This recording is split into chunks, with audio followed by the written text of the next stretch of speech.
Hello students, आज हम lesson plan का सेकंड लेसन प्लान का फोर्थ पार्ट और अंतिम पार्ट्स का अध्ययन करेंगे। आप लोग जानते हैं कि टीचिंग एक ऐसी आर्ट है जिसको प्रत्येक व्यक्ति अच्छे से नहीं कर सकता, क्योंकि टीचिंग एक नॉर्मल कार्य नहीं है। इसे करना बहुत ही अलग अनुभव है और प्रत्येक व्यक्ति टीचर नहीं बन सकता। तो हम इसकी चरणबद्ध तरीके से हमने देखा कि हमने क्या काम किया। एक टीचिंग पॉइंट्स पढ़ाने के लिए हमारे पास कितना हमने कितना प्रिपरेशन की थी। सबसे पहले क्या देखा था कि हमें क्या क्या चीज पढ़ानी है, और आज उसी लास्ट में हमें कंक्लूजन किस तरीके से देना है, छात्रों को किस तरीके से सेटिस्फाई करना है कि जो हमने पढ़ाया है वो बिल्कुल आपके दिमाग में बैठ जाए और आप उससे बिल्कुल संतुष्ट हो जाए। तो हमें कंक्लूजन जिस तरीके से सब लोग कहते हैं, जब शुरुआत अच्छी होती है तो अंत भी अच्छा ही होता है। परंतु टीचिंग में आपको हर जगह अलर्ट रहना होगा, शुरुआत से लेके अंत तक। और मेरे मानना यह है कि शुरुआत तो अच्छी होनी ही चाहिए, परंतु हमारा जो एंडिंग है टीचिंग का वह उससे भी अच्छा होना चाहिए, क्योंकि उस समय छात्र को ये ना लगे कि हाँ शुरुआत तो सही थी, बात को हमें कुछ समझ में नहीं आया। तो उसी क्रम में हम क्या देखेंगे, कंक्लूजन के रूप में किस तरीके से हम लेसन प्लान का एंड करेंगे। आप लोगों ने देखा कि हमने सबसे पहले इसी क्रम में देखते हैं, ये आपका लास्ट वीडियो लास्ट पार्ट है। तो हम पहले पार्ट में हमने देखा, क्या देखा, देखिए स्टूडेंट्स, हमने सबसे पहले पार्ट में देखा कि हमें दिमाग में ये पॉइंट्स थे कि हमें आज क्या पढ़ाना है। हमने पहले ये डिसाइड किया कि हमें ये 3 टीचिंग पॉइंट्स पढ़ाना होंगे कि प्रतिलिपिकरण क्या है, हाथ से प्रतिलिपिकरण की विधि क्या है और मशीन से प्रतिलिपिकरण की विधि क्या है। ये हमारे दिमाग में पहले से ही सेटअप किया था हमने। उसके बाद हमने जनरल ऑब्जेक्टिव, स्पेशल ऑब्जेक्टिव और पूर्व ज्ञान से आप लोगों को, अपने पीपल टीचर्स को हमने जोड़ा, आपको, और आप जोड़ेंगे अपने स्टूडेंट्स को, क्योंकि आप पीपल टीचर हैं। उसके बाद हमने क्या कार्य किया, हमने देखा कि हमें क्या करना है। हमने देखा कि हमें इंट्रोडक्शन से टॉपिक पे पहुंचना है, टॉपिक से हमें अपने टीचिंग पॉइंट्स पे पहुंचना है। तो हमने टॉपिक निकालने के लिए क्या करा, इंट्रोडक्शन का प्रयोग किया, यानी कि हमने शुरुआत की कि छात्रों से किस तरीके से अपने टॉपिक पे पहुंचेंगे, यानी कि अच्छी शुरुआत करने के लिए हमें क्या करना पड़ा, इंट्रोडक्शन स्किल का यूज करना। क्या है कि हम अच्छा इंट्रोडक्शन कराएंगे। उसमें हमने क्या किया, आपसे इंट्रोडक्शन के बारे में करी। उसके बाद हमने फर्स्ट टीचिंग पॉइंट के बारे में अध्ययन किया। फर्स्ट टीचिंग पॉइंट में हमने क्या देखा कि आपको डेवलपमेंट के क्वेश्चन होते हैं कि आपको जो नॉलेज है वो डेवलप हो, उसको क्वेश्चन को लिया। उसमें से हमने 2 क्वेश्चन को आपसे आंसर प्रीवियस नॉलेज के आधार पर लिया और थर्ड क्वेश्चन का आंसर आपको टॉपिक से रिलेटिव लिया। क्लियर। इसी तरीके से हमने आपका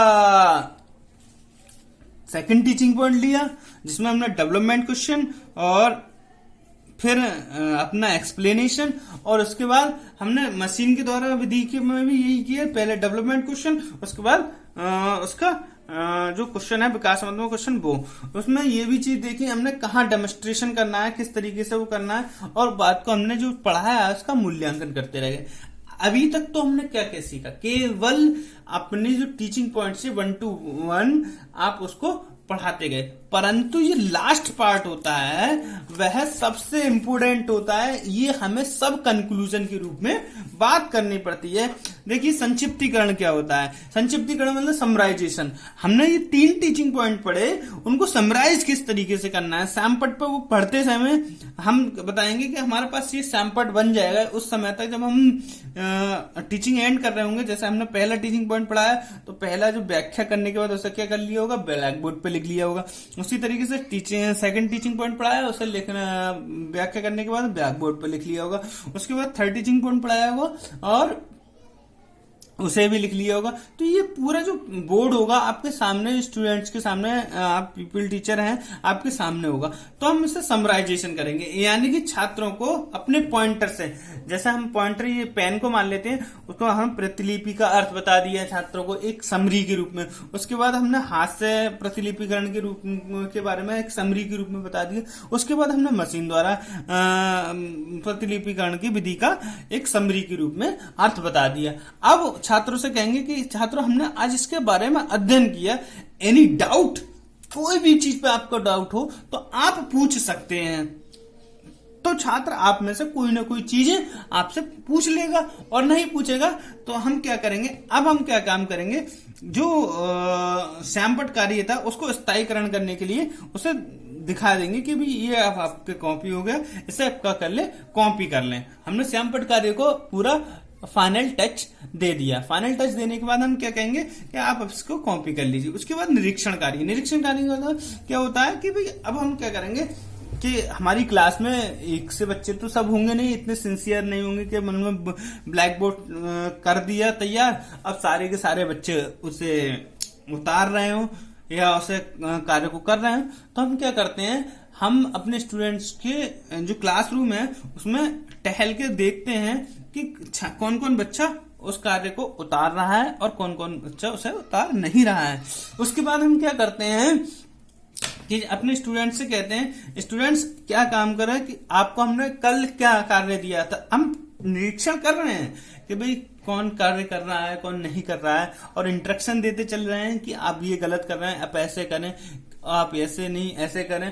तो इंस्ट्रक्शन तो हमारा चल ही रहा है। उसके बाद हम कहते हैं कि छात्रों हमने जो कल आपको होमवर्क दिया था वो होमवर्क हमें चेक कराइए। तो छात्र क्या करते हैं, जो बच्चा उतारता जाता है वो अपनी अपनी कॉपी में से, सर हमने ये होमवर्क करके लेकर आया, वो हमसे चेक कराता रहता है। छात्र चेक करा रहा है, हम उसे चेक कर रहे हैं। तो ये चीजें हमने करने के बाद हम कहते हैं कि छात्रों आपने ये सारा वर्क कर लिया, तो अब आप क्या करेंगे कि हमने ये पूरा पोर्शन पढ़ा दिया, अब आपको सबसे इंपोर्टेंट वर्क होता है कि होमवर्क जरूर देना होता है। क्योंकि हम जब तक किसी भी कार्य को क्लासरूम में करने के बाद हमें ऐसा अनुभव होता है कि हाँ हमें आज समझ में आ गया, जब तक उसे रिवाइज नहीं करेंगे तब तक वो बिल्कुल तरीके से स्थायी में नहीं आएगी, यानी कि स्टूडेंट्स में खासकर स्थायीकरण नहीं होगा। तो उन्हें पर डे चाहे थोड़ा सा होमवर्क दो। तो हमने इसमें क्या लिखा है, एक थोड़ा सा होमवर्क दे दिया, प्रतिलिपि का अर्थ अपने शब्दों में लिख के लेकर आओ। हमने शब्दों में तो लिख लिया, हमने कहा आप अपने शब्दों में लिख के आओ। तो हमने स्थायीकरण के लिए उन्हें क्या कर दिया, होमवर्क दे दिया, ठीक है। और यही क्या कहलाता है, हमारा कंक्लूजन कहलाता है। तो टीचिंग का अंत करना उतना ही इंपॉर्टेंट है जितना कि टीचिंग को शुरू करना। Thank you very much.